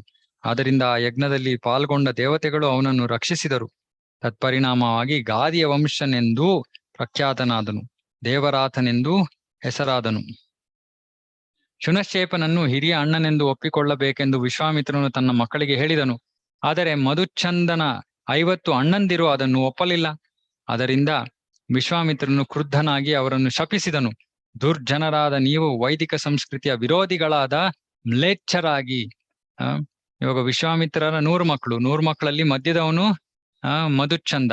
ಈ ಶೇಪನನ್ನ ಹಿರಿಯ ಅಣ್ಣನೆಂದು ಸ್ವೀಕಾರ ಮಾಡಬೇಕು ಅಂದಾಗ ಹಿರಿಯ 50 ಜನ ಮಕ್ಕಳು ಒಪ್ಕೊಳ್ಳೋದಿಲ್ಲ. ಅದಕ್ಕೆ ಅವರಿಗೆ ವಿಶ್ವಾಮಿತ್ರ ಶಾಪ ಕೊಟ್ಬಿಡ್ತಾನೆ, ನೀವು ಮ್ಲೇಚ್ಛರಾಗಿ. ಹಿರಿಯ ಮಧುಚ್ಛಂದಸರಿಗೆ ಶಾಪ ತಗುಲಿದಾಗ ಇನ್ನು 50 ಜನ ಕಿರಿಯರು ಸ್ವಯಂ ಮಧುಚ್ಛಂದಸು ಕೂಡ ತಮ್ಮ ತಂದೆಯ ಬಳಿಗೆ ಹೋದರು. ಅವನ ಪ್ರಸ್ತಾಪವನ್ನು ಸ್ವೀಕರಿಸಲು ಒಪ್ಪಿಕೊಂಡರು. ಅವರು ಹೇಳಿದರು, ಪ್ರಿಯ ತಂದೆಯೇ, ನೀನು ಯಾವುದೇ ವ್ಯವಸ್ಥೆಯನ್ನು ಬಯಸಿದರೂ ನಾವು ಅದಕ್ಕೆ ಬದ್ಧರಾಗುತ್ತೇವೆ.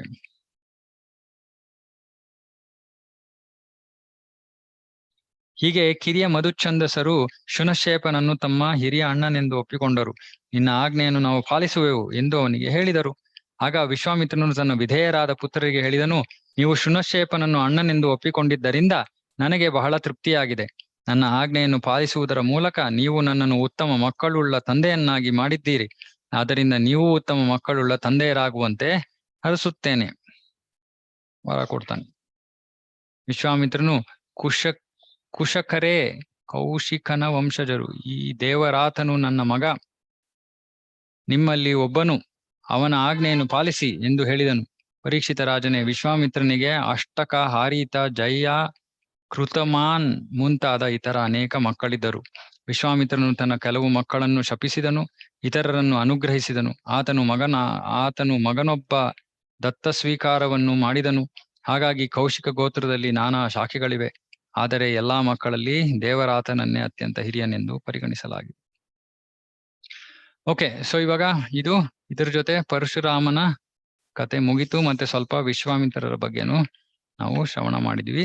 ಅಧ್ಯಾಯ 15, 16 ಮುಗೀತು. ಇವತ್ತಿಗೆ ಇಲ್ಲಿ ನಾನು ನಿಲ್ಲಿಸ್ತೀನಿ. ಭಾಗವತಂ ಕಿ ಜೈ, ಜಗದ್ಗುರು ಶಿಲಾ ಪ್ರಭುಪಾದ್ ಕಿ ಜೈ. ಹರೇ ಕೃಷ್ಣ.